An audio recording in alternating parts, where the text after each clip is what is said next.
All right, let's go ahead and get started. Thank you all for joining us. Hope everyone is having a great start to the new year. This is actually a really exciting year for Aparo. We started in 2003, so this is our 20th year, so very exciting. Thank you for joining us for our first nonprofit Bites and Insights of the year. We are going to be focusing on WordPress. So this is a 3-part series. Starting today and for the next 3 Thursdays, we're going to be meeting here 12 to 1, again, about WordPress. So today we're going to be starting out with just an overview around WordPress. Next week, we're going to dive a little bit into the technical side around security. And then the last Thursday to wrap it up on the January 26th, we'll be talking about more of the marketing and design tools and tips. So before I turn it over to our speakers, a little housekeeping details. So this webinar is being recorded. All of you who are attending today will receive a follow-up email from me with the link to the recording, as well as a slide deck and any resources that might come up during our conversation today. And the bottom here is what your toolbar might look like. It should look something like this. You'll notice you'll have access to chat, to raise your hand, and the Q&A. And I'll let our speakers speak a little bit more about that. There is also closed captioning available if you'd like to see some subtitles. So really quickly, Aparo is a nonprofit that works for other nonprofits in the areas of technology and business processes. If you've joined us in the past, you'll notice a little change in our model to better reflect what we do. But essentially, the structure is the same. What we do is connect nonprofits with skilled volunteers and corporations in the areas of advice, education, and solutions. So really quickly, a high-level overview of those services. Typically, our nonprofits come through, they meet one-on-one with what we call a tech therapist. And this is a great opportunity just to kind of discuss, flesh out your technology need, to kind of explore what your organization might need or what you're looking for. And from there, they'll help guide you to the next best steps. Under education, we offer team training. So if you're looking for training for your team around, let's say, for example, Excel, that's our more popular team trainings. We help to customize a curriculum for your staff. And then, of course, these nonprofit Bites and Insights are our webinars. Under our solutions, we have what we call our community impact projects. So if you're looking for a solution like a donor management system, that can be a pretty big project. So what we do is we help connect you with a volunteer team to make sure you're selecting the best application for you and your organization. Those are just examples. I do want to mention that our Mission Possible Award is open for application. This is where one lucky nonprofit will get $10,000 and consulting services to make their technology dream come true. If you want to learn more, there is an info session that's actually happening tomorrow at noon. I will drop in the registration link in the chat in a moment. You do not need to attend the info session to apply. If you do want to apply, just know that January 20th is the deadline. And then finally, these are the different ways to connect with Aparo. If or when in the future you want to connect with one of our services, the best way is to go to our website and submit a request, and it'll look something like this. Other ways to stay connected with us, if you have a specific question, you want to connect with me, this is my email address here. We also recommend that you subscribe to our email list to stay updated on what we're doing. And then if you'd like what we do, please consider writing a short Google review. And with that, I'm going to stop sharing and go ahead and turn it over to our speakers. Ben? There we go. I should start my video, I suppose. Thanks, Yanting. I'm going to go ahead and share our presentation here. And I just need to get that button going.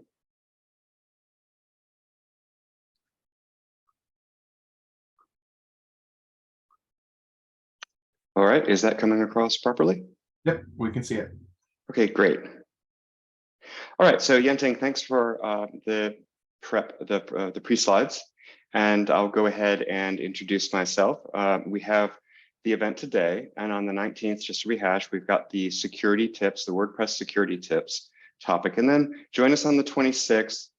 We have another speaker joining us. Tammy's going to be talking about some tips and tools for marketing with WordPress. So that's going to be a good event as well. So contact information first and about the speakers.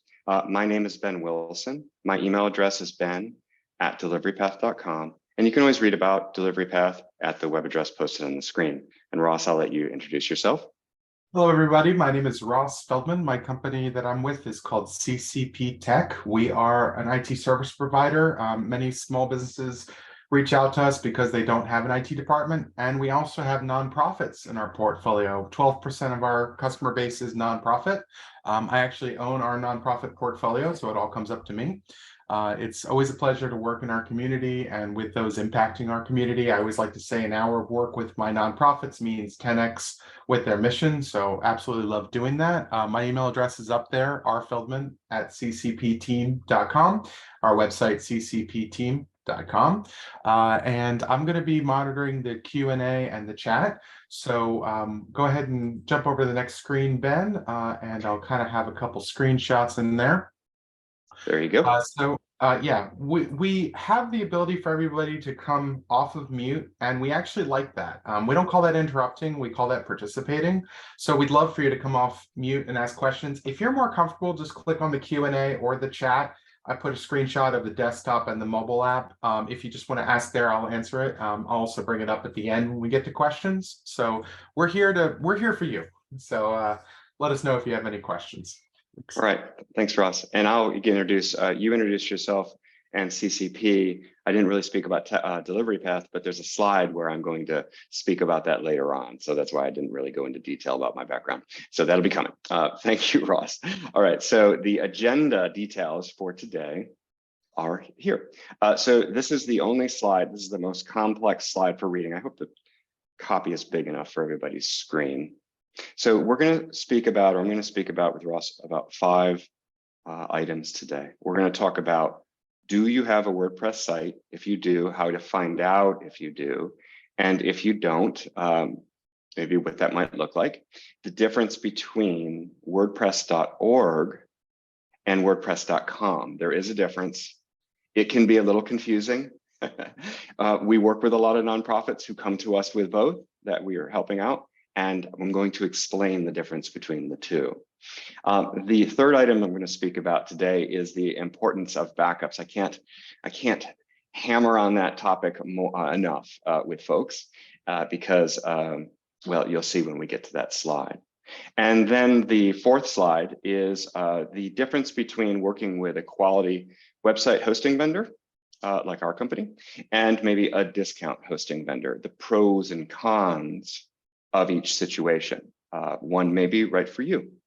And then the last item we're going to speak about today is the importance of WordPress website maintenance, keeping things up to date. And I'm going to use an automobile as an example for that you might own. All right, let's jump into the first slide. Do you already use WordPress?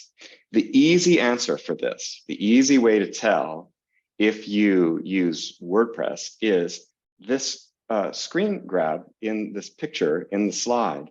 Does that look familiar to you? That's the WordPress dashboard, or the WordPress console, as we WordPress nerds would call it. When you log into your WordPress site, do you see a console that looks similar to that? Maybe the colors have changed a little bit, but your menu will be on the left, on the left-hand side, and that dashboard is the initial first thing you see. If you log into your WordPress publishing platform or into your publishing platform and you see this console, you're using WordPress. Now, whether you're using WordPress.org or WordPress.com, we'll come to that. If you don't see this, that's okay. Maybe you're using another publishing platform. And there are other legitimate quality publishing platforms out there that maybe your IT or your developer has set you up with.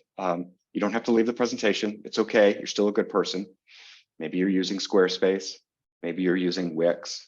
I know GoDaddy has a publishing platform. There's Webflow.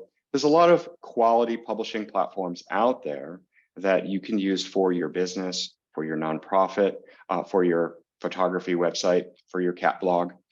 And they all compete with each other in different ways.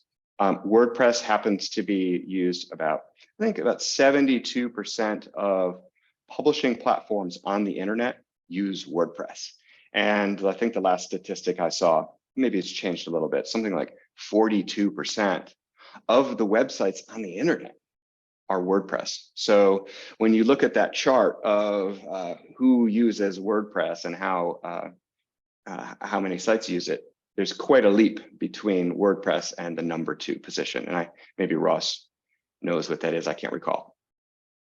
The next way you can determine whether you're using WordPress or not is you can talk to your hosting vendor. So you could call up GoDaddy, you could call up HostGator or whoever you're using. Maybe you're using a quality hosting vendor, and you could say, hey, what is my publishing platform that I'm using? And they'll say, you're using WordPress, here's your login, and here's your credentials. You can get right in.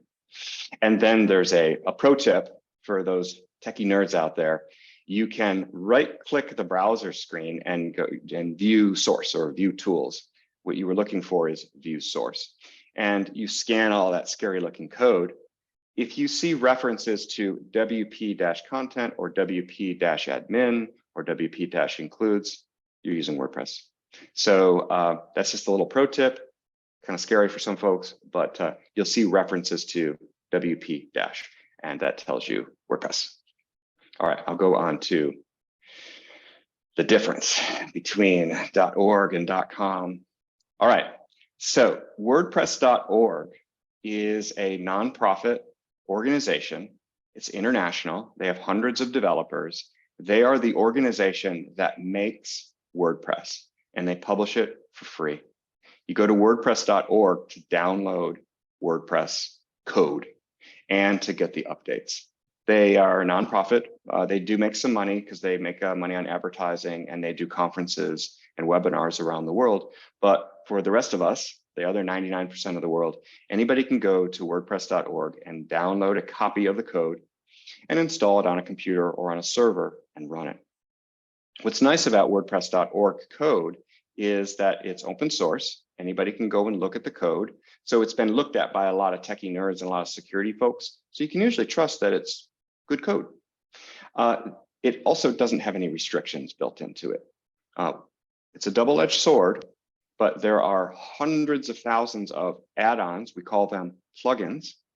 And there are hundreds of thousands of themes. And that's what you see, what it looks like when you go to the website, that are available to you if you use the code at WordPress.org. So there's no restrictions about what plugins and themes you can use.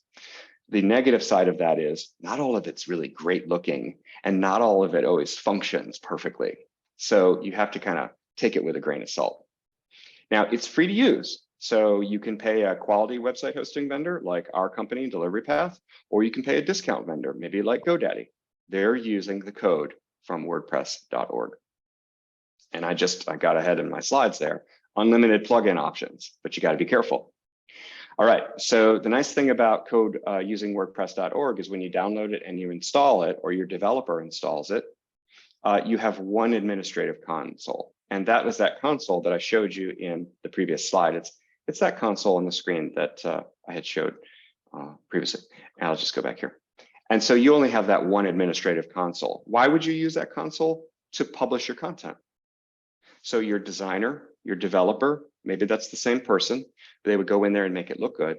But you and your writers, your contractors would go in and publish your blog content, fix spelling errors on your homepage, fix that email address on that contact form. So that administrative console is where you go to do all that stuff. Now, one of the negatives about using code from WordPress.org, there's no 1-800 number to call. There's no service number to call. So in that case, and this is a decision you have to make. Do you want to work with a discount vendor like GoDaddy? You can do that. You're going to save a few dollars, but it may be kind of a pain to get in touch with somebody to ask that question that you might have. If you work with a managed hosting vendor like Delivery Path, well, you're gonna have a little bit easier time. WordPress.com. WordPress.com is a business. They happen to have the WordPress name. They are closely integrated with the WordPress.org team. They know those guys. They get the latest updates and the latest code, but it's restricted. So you can't always install all the plugins that you want. You can't always install the themes that you want. It's also not cheap. You have to pay a fee to host with them. They host the site for you. They keep it secure, performance, security updates, but you have to pay them a fee. I think they charge annually. They have a 3-year fee.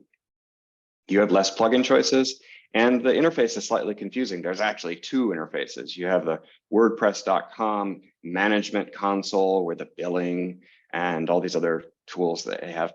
And then you actually have the dashboard to log into your WordPress site to publish your content. And with customers that we work with, sometimes they conflate the 2 together. We talk about one, they actually are meaning the other one. Can be a little bit of a stress. So that's a pain. But the upside is the customer support for the WordPress.com hosting. It's not half bad. I mean, I'm a competitor with them, and I got to give them credit. It's not terrible. You can actually call somebody and get them on the line, and you can type in a customer support, which is nice. Ross, how am I doing so far? Do I have any questions? So we haven't had any questions yet in the chat or the Q&A, but you're doing well, Ben. All right. If you have any questions, folks, about the previous dashboard, do I have WordPress, or the WordPress.org or the WordPress.com, go ahead and put those in. I'm happy to address those at any time. All right, so the next thing I'm going to talk about is the importance of backups. And I've got some strategies for you, some tips, and maybe even a horror story. So we don't really worry about backups until we need them. And I've been an IT professional, a developer, a business owner for close to, I think next year will be 30 years now. And it happens pretty regularly throughout my career. Something bad happened, can you help? And of course, the very first questions are yes, and where are your backups? We don't have any. So you shot yourself in the foot, right? So then, we have to go and kind of figure that out a little bit. Well, I didn't worry about the backups because it wasn't a priority when I started the project or when we did whatever. I actually have a horror story for you. And it is a catalyst for a project. I actually started a company that provides a data backup service. And one of the reasons was because when I started my career, it was a first or second year into it, I myself am responsible for this. I deleted some data for a project that I worked on. And it required that 3 of my colleagues and I work a weekend to re-enter the data manually into the database. And I still carry that weight on my shoulders of asking my colleagues, requiring my colleagues to work a weekend, a Saturday and Sunday, away from their family to fix that problem. And it still terrifies me that that might happen. So your WordPress website, it has content about your organization, your project, the love that you're working on, the love that you're putting out there. It's really important. We call it digital property. It's a digital asset. All that knowledge, all that information, it needs to be backed up, folks, because bad things happen. I think of technology or websites, just like I think of human beings. Every once in a while, we all get a cold. Every once in a while, we need to take a day off and take it easy. Websites and technology has the same thing. Sometimes the database goes bad. Sometimes a hard drive breaks down. Sometimes code gets corrupted. It's just the nature of technology. It's just the nature of being human. These things happen, and we need to be prepared. And so what you do in advance, you don't think it's a priority, but in advance, you set up your backup protocol or your backup process. And I'll go ahead and share what we do or what we recommend. So what we do is recommend for customers is for our customers that we manage the sites for, is we back up their sites every single day, usually around 9 a.m. before the day starts, Eastern. So what that entails is all of the WordPress code all that code that you downloaded from WordPress.org that makes the site run, all of the images on the site, the logos, the pictures, the graphics, anything that makes it pretty. And then there's a third piece, and it's really the skeleton that makes it all, ties it all together. It's the database. And so we take a copy of the database that runs behind WordPress, and we back that up, and we package it all together, and we date it, and we stuff it over there in some safe, hidden place that's secure. And we run that backup process automatically every single day. It's automated. It's over there. And every once in a while, I actually go into the backup process and I look, hey, do I have 30 days worth of backups? One backup a day. If I don't, it needs to be fixed, because you never know. You're not usually going to get a warning ahead of time. I don't know if you've ever had a hard drive go bad on your desk. Sometimes it starts clicking a little bit. Oh, not a good indicator, at least the older style hard drives. It tells you it's kind of going to go bad a little bit. We don't always have that with a website.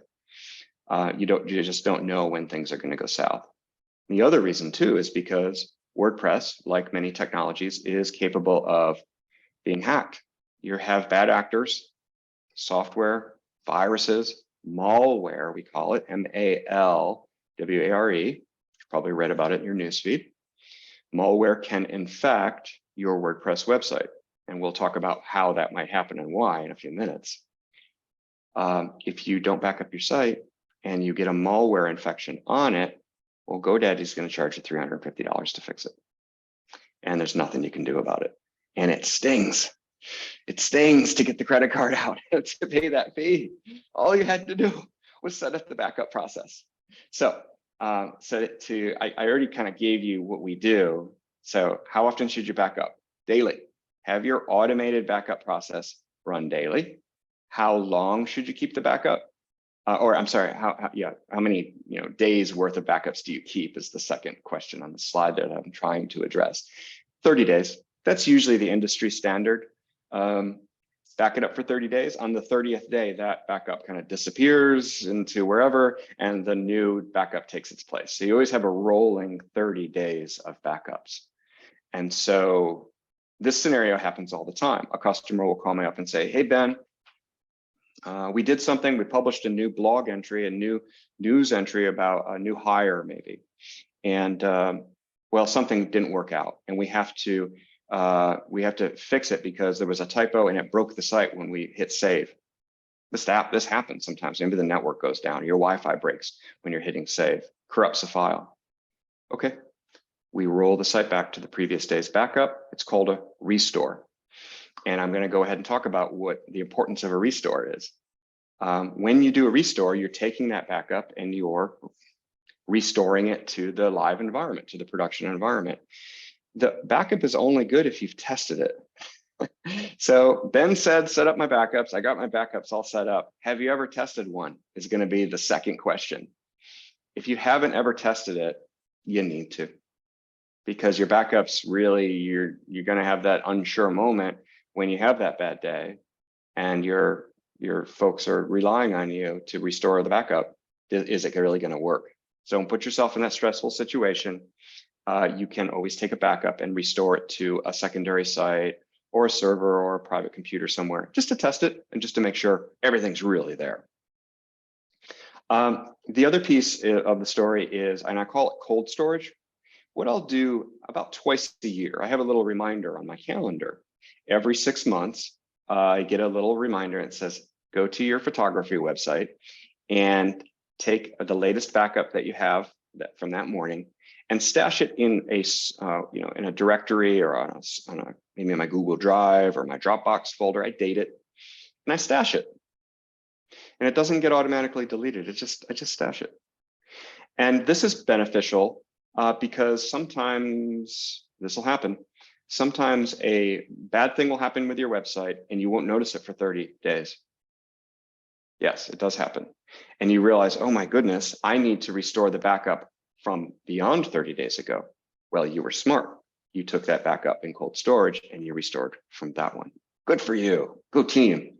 So you want to really think about your backups as a number one tool for relieving your stress and protecting your digital assets, protecting your love. This website property needs to be protected. So having more backups, I don't really think of it as a bad thing. That no one's ever complained and said, you backed up my site too often. It was too helpful. Yeah. So don't worry about that. Just do your backups, do a test restore, and keep some around for a long time. That 30-day backup is good. Now let's talk about the difference between working with a managed hosting vendor and a discount vendor. And this is important. If you're a techie nerd and you know and you understand the backup stuff that I just talked about and you've really taken it to heart, or maybe you already have, maybe you already learned that lesson on your own, and you use a discount vendor like GoDaddy, GoDaddy doesn't set up your backups for you automatically. Sure, it's in their sales pitch and you're going to get all this stuff, but none of it's pre-configured. So it's easy to go ahead and buy discount services from a discount vendor like HostGator or Network Solutions and assume that, oh, well, Ben said backups, it said backups on the homepage, I must have that. You don't. So you need to log into, it's kind of scary, right? So you need to log into your GoDaddy site, and there are backup tools in there. Go ahead and use them, set them up. Your techie nerd on staff, your contractor, or yourself, you can do this. You can do this and set up your backup regime with your discount vendor. Now, if you're using a quality hosting vendor, maybe you're using Delivery Path, maybe you're using Kinsta, maybe you're using SiteGround. There are good quality managed hosting vendors out there. They usually they know what you want. They know the right thing to do. They already have the backups for you. They're already set up. You could test it the next day after you've set up your account. You can go in there, you pull down a backup, you could do a restore while you're building the site just to test it. You're going to be in good hands. It's one of the value adds of working with a quality managed hosting vendor. They actually do all the stuff that's in the sales pitch compared to a discount vendor, which says you can do these things, but we're not going to do them for you. So there's a little bit of a difference there. Ross, did I describe that okay? Was I fair to our discount hosting vendors in the world? Of course. I mean, it's sort of like we can go to our car analogy a little early, right? Sure. Okay. Shade tree mechanic. The shade tree mechanic can get it done and cheaply, but can you trust that, right? So that's that difference. It's one of those that you could do it all yourself, or you could hire someone. They always say it's that 5-cent screw, but it's paying the expert to know which 5-cent screw it is. So that's where that differentiation comes in. Yep. Yeah. We are the car analogy, I think, does work out here. So let's go to the next slide. Okay. And what a nice segue into, I wish I could say I did that purposefully. So the hosting providers piece is what we talked about a second ago. And this is, it's not for everybody and everybody's different. So I'm trying not to turn this into a sales pitch, but the introduction about myself. So I own a WordPress website hosting company. All we host are WordPress websites. And we are a full managed website hosting company. We're about 15 years old. We're here in Charlotte.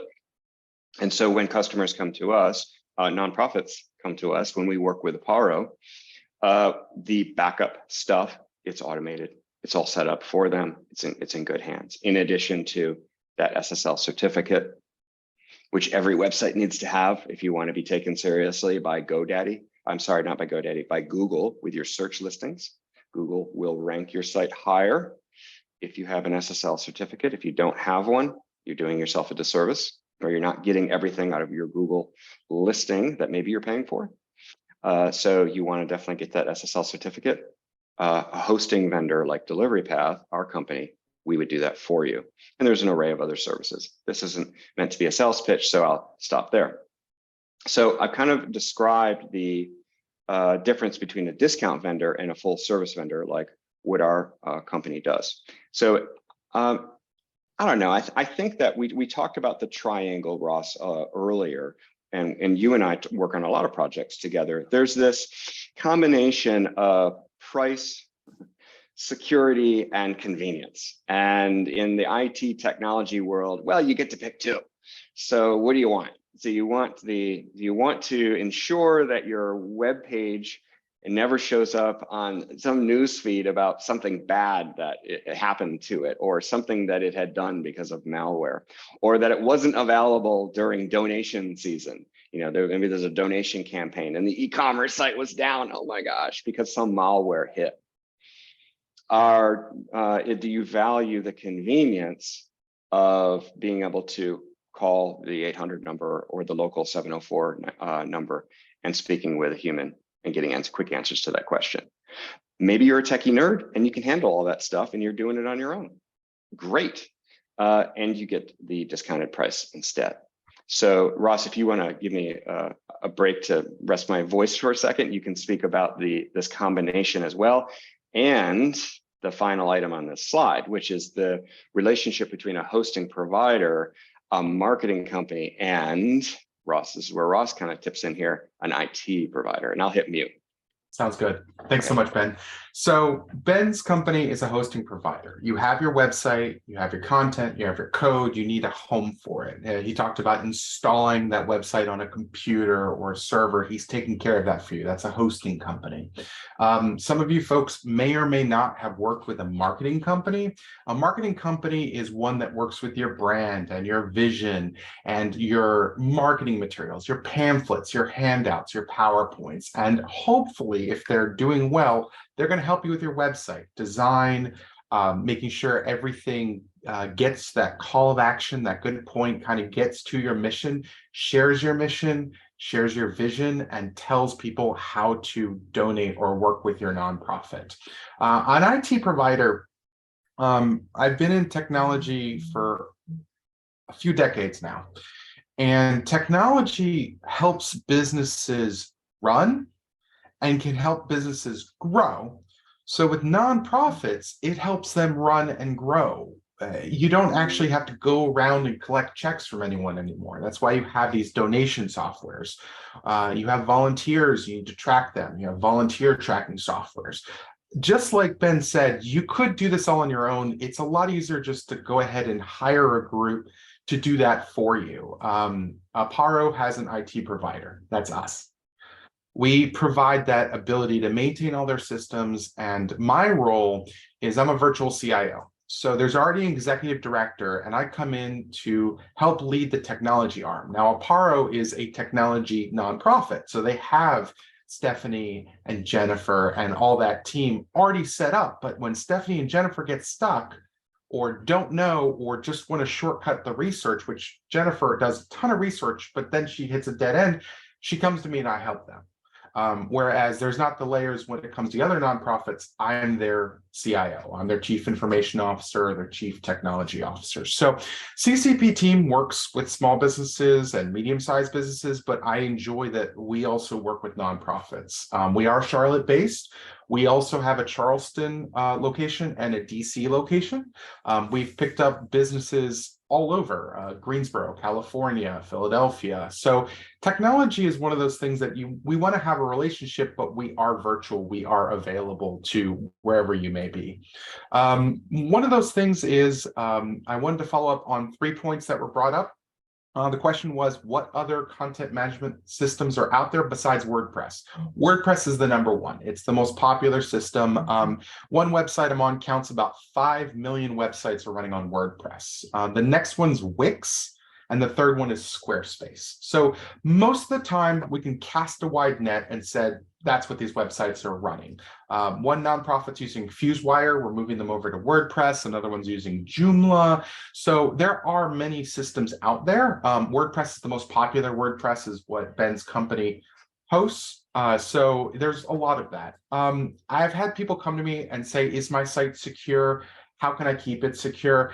And there's only so much we can do with that, where backups are our failback and our failover. And Ben had talked about 30 days as well as cold storage 6 months, right? I dealt with a corporation that had a blog that had someone had hacked and entered blog entries. It wasn't on the homepage. It was several months back. And that's where the cold storage comes in, that, oh, this hack happened 3-4 months ago, and I just noticed it today. We're going to restore from that old backup. So backups are important. Testing your backups are important. And hopefully your host does that for you. If not, we'd love to have that conversation. All right, Ben, did you want to give us some final words? Because there have been no questions in the chat and no questions in the Q&A. You want to go? I do have a couple other items that I wanted to touch on. Yes, which right, which one more is slide. Yes. in the hosting angle here. So, Ross kind of give you a good description, a good delineation between the hosting piece, the marketing provider, and the IT provider. And so I thought I'd kind of drill into that a little bit more. The hosting, one of the jobs of the hosting provider, one of the jobs of a company like ours, or full service hosting provider, is that security work. And so sometimes folks don't know what that means or understand what all that entails. And so first thing I want to describe is, and I probably could have opened up the presentation with this because it's just, we're in the business, so we just assume everybody knows it, right? What is hosting? I think of hosting as in kind of like commercial real estate. There's an office building over there. Somebody owns it. And you walk in the office building and you go through the elevator and you navigate through the building and you find the door you want to knock on. And maybe that's the dentist's office. The hosting provider is the building owner and the building. The business is the dentist. That's what is basically your website. So our business is to keep that building standing, make sure the water's not leaking, make sure the electricity stays on, make sure the doors stay secure and locked. Only the right kind of people come in, your customers. And then there's the stuff that we do to keep things going. How you furnish the office, how you decorate, or the content you put up on your nonprofit site, dentist's office, that's up to you. Of course, pay your rent on time, and we will do all of our stuff to make sure you're in really good hands and we have a long, fruitful relationship, and your dentist or your nonprofit is providing great services. So that's kind of what a hosting provider does.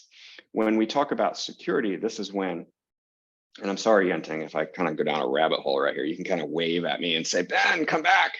So with regards to the security, just because I'm a little bit of a hacker nerd myself, I love that aspect of it. And when you work with a managed hosting vendor like Delivery Path, you get this stuff that I'm about to talk about.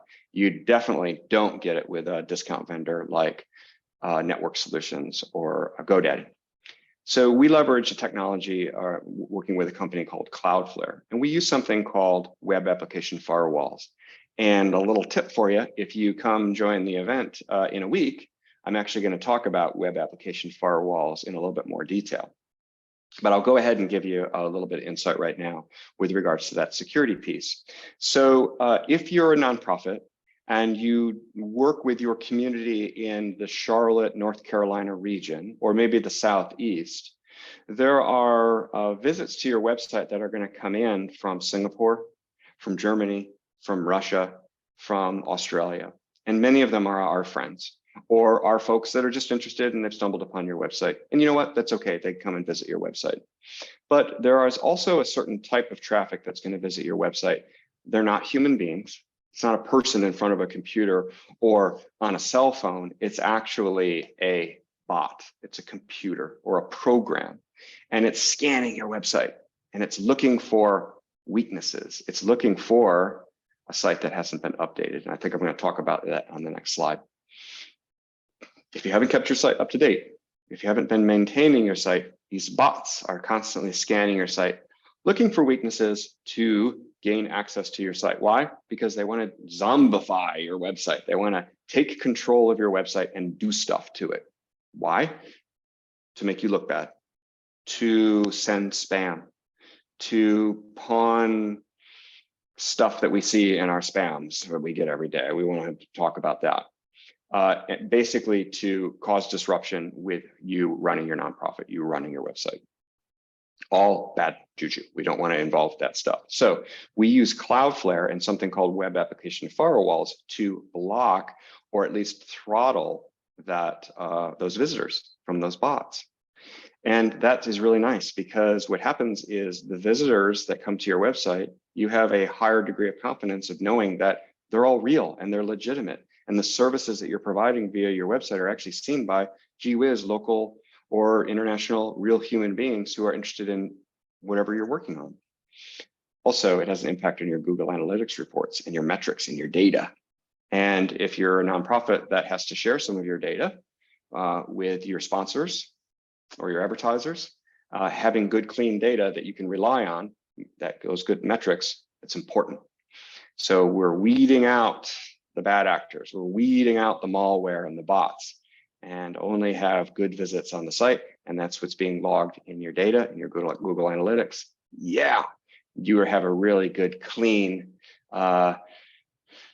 visitor list. I'm thinking of that, the list of people that are allowed into the club. You know every one of them. They're all legit. They're there for the same reason that you built the website. Yeah, those are the types of people that you want. You don't want creepers visiting your website looking for weaknesses. So Cloudflare, web application firewalls, that's something that we do. I spend way too much of my time doing it for folks. I could talk about it for another hour alone, but I won't do that to you because I don't want you to go sleep. So it's, yeah, got a couple more minutes. So I'm going to go to my next slide. Ross, did I cover that topic okay? The Cloudflare stuff. Yeah, okay. Okay, good. All right, let's talk about website maintenance for WordPress. And this is really important. And this is where that car analogy comes into play. So you've went and you bought a brand new car at the dealer. And the dealer says, okay, with your new car, you get a 3-year warranty. And you can bring it in anytime, every 5,000 miles or 7,000 miles, you get the wheels rotated. We're going to do the oil rotation for you. You need to come visit every 8,000 miles to get your oil done. Or if you have an electric car, maybe that service routine's a little bit different. Good for you. But you need to take care of that vehicle. You got to replace those windshield wipers, got to put in windshield wiper fluid, maybe take it to the car wash every once in a while. If you don't do any of those things, if you don't change the oil, that brand new car that is going to give you hopefully a reliable 200,000 miles of travel to and from work with the kids is going to last about 10,000 miles, and then it's going to explode if it's a gasoline car. You need to change the oil. You need to take care of that vehicle. You can't pick up a car and just drive it into the ground. Your ROI on that, on that $30,000 car is pretty terrible if you don't take care of, if you don't have a maintenance program for your vehicle. So you go to Hendrick, you pick up that new car, get that cool new BMW, you go visit them every once in a while, you get the tires rotated, you get the oil done, it's running smoothly, it looks great, and you're gonna get your 200,000, your 250,000, maybe more miles out of it. Sure, it's a depreciating asset, but it's serving you. Get the kids to school, you get to drive to your workplace, you get to do your thing, and you feel good about your vehicle. Your WordPress website works exactly the same way. So you've worked with a designer. Maybe you talked to Yenting and the team over at Aparo. They've set you up with a new WordPress website. Hopefully you called Delivery Path. Hey, Delivery Path, hey, Ben, we need you to host it for us. Okay, great. The designers did their thing, spent this time and this money on this digital property. The site needs to be maintained and it needs to be kept up to date. And if that's not done, you're going to have problems. And I'll talk about what that means. So there are, in WordPress, you have those add-ons that I talked about a minute ago that kind of bring additional functionality, like a contact form to provide feedback. That's usually provided by what we call a plugin. Those plugins are written by developers all around the world. You can choose the one you like, or we can recommend one to you. But they're always being enhanced. They're always being modified. They're always being made better. Maybe a weakness in the software is revealed. So they release an update. They release a patch. That patch needs to be applied to that plugin on your WordPress website. And WordPress websites often have a whole lot more than just one plugin. We have customers that we host websites for that have 75 plugins, which is a really high number, by the way. So if you have 75 plugins on your website, we probably need to talk. If you have 10 or 20, well, that's probably a little bit better. Less plugins means a faster site, usually. That's usually the guide there. But each one of them needs to be reviewed. And WordPress does a really good job of notifying you that there's a new patch or there's a new update for that plugin. Do you want to update it now? And this is where your backups come into play. Remember, I talked about that a minute ago. If you do an update for a plugin, it might break your site. So if you work with a managed hosting vendor, gee whiz, I happen to know one, like Delivery Path, we of course have a backup of your site. We do the upgrade. If things break, we roll it back with a restore and we find out what went wrong. Or we recommend a new, better plugin for you. Ultimately, at the end of the month, your website, when you log into your dashboard, which you saw on that first or second screen, you log into it and there's no, they're little, I think, Ross, I think they're red colored numbered alerts that you see when you log in to your site. Yeah. And the number increases, and that increases because of the number of plugins that are calling to be updated and the number of themes that you have installed that are asking to be updated as well. And the third piece is something called WordPress Core. The actual WordPress org people, they've put out a new version of WordPress. Maybe it's got some subtle enhancements. That's the third piece that needs to be upgraded as well. If you don't upgrade those, if you don't pay attention to those three core pieces, just like a car, not getting an oil change, you're going to have a pretty dismal ROI on your website. And I think it's likely that your website will get hacked with malware or some type of virus. And then the phone rings. That's, folks call us and say, Ben, oh my goodness, the site is not doing well right now, or it's running really slow, or customers are telling us they're seeing weird things when they go to the website. Yep, it's infected with malware. And I'd say 99% of the time we log in, what we find out was, yeah, there was no maintenance program or protocol in place to maintain that site. And this brings us back to working with that discount vendor. If you want to pay GoDaddy, that discounted price, that's okay. We know we're not for everybody. That's okay. Just make sure you come up with a maintenance schedule to maintain your website. Now, if you don't want to worry about that, you don't want to stress about it, you don't stress about what happens if an update is done and it breaks the site and how to fix it, then you want to work with a managed hosting vendor like Delivery Path or one of our competitors. They will handle that stuff for you. A lot less stress. At least you know that a professional that knows the space is handling your website for you and has your digital property at heart or in mind. So I think I've labored on the maintenance piece enough, and but it's really, really important, and it's something that we do on a daily basis. Oh, by the way, before I go, a little pro tip. There is a feature inside of WordPress that you may notice, and so you'll see it in the themes, and you'll see it in the plugins. And I think it's something, Ross, I think it says enable auto update or disable auto update. Is that the language of the? Yeah, there used to be a plugin that did the auto updates, but they've started to add it into the core code. As long as it's in, we haven't really spoken about the WordPress repository. So there's two ways to get a plugin. One is through the official WordPress repository on WordPress.org.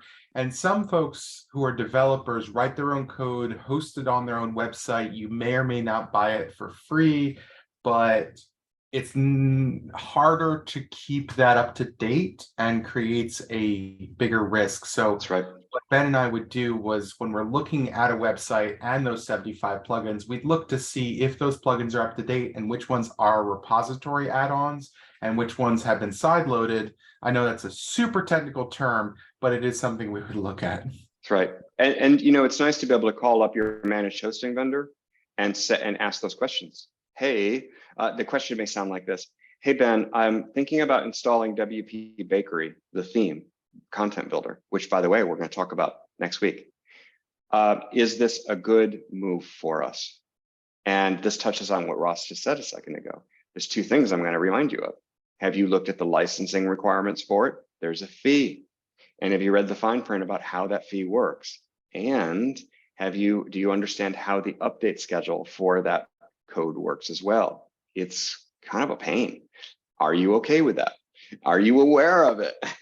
And so, yeah, what Ross just said about what softwares you pull down or plugins or themes you install and how they update, those will impact what kind of a site you have. Yeah, so we host sites for customers who really went down the rabbit hole. They inspected the licenses and they inspected how the softwares, the plugins and the themes update on the site. They have far fewer updates needed and their licensing costs are really low, which is exciting to see. I just love a really well-built site that's primed and a lot of forethought put into how it's going to run for years. We have customers who have the same site for 10 years, which is amazing. And then there's the other design where, you know, that forethought wasn't put into it and the site needed to be rebuilt in 3 or 4 years because it's hard to update or it requires a dedicated person to maintain that code. Kind of tedious. You've got some costs, some increased costs that you didn't think about or you just didn't know about ahead of time. And maybe GoDaddy didn't tell you that. Yeah. All right, so I'm going to go to the Q&A slide. And we can talk about how we're doing on time. Oh, we're doing it just fine. So any questions that folks have for Ross and I, Yenting, as well. And I'll put the contact information up to on the screen. I'll take it back to the QA. If you have questions that maybe you don't want to post,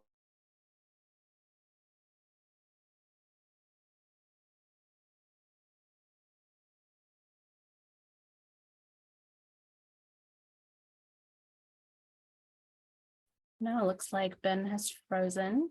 Ross, are you still there?